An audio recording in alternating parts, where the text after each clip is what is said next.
Kjo është gjendja. Futunin këto shtëpi. Ju media si befirje. Jo vetëm te shoqëri, ju futunin gjithë këto shtëpi dhe shikoni se si është gjendja. E nuk ka nevojë të jemi këtu, kudo në Shqipëri. Edhe në qendër Tiranës.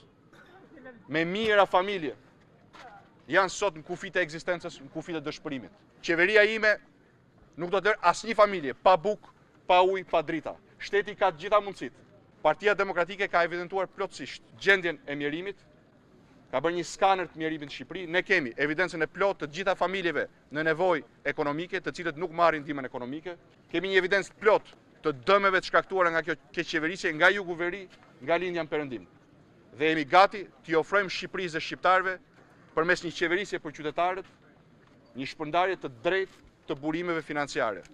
Ndaj thirrja ime ndaj shumicës dërmuese të shqiptarëve është të ngrihemi bashkë në shembullin e kombeve civilizuara, si ato që kanë sprapsur qeverit nga Maqedonia në Rumani, të çohemi bashkë me 18 shkurt në një lëvizje mbar popullore për t'i kthyer qeverisjen qytetarëve, për t'i ardhur ndihmë qytetarëve, për të krijuar vende pune përmes investimeve, të cilat do të mundsojnë një ekonomi të fortë dhe një të ardhme të sigurt për çdo shqiptar. Por që të arrijmë këtë, na duhen zgjedhje të lira dhe të ndershme, një qeveri që mendon për qytetarët. Ndaj me 18 shkurt të ngrimit gjithë bashkë.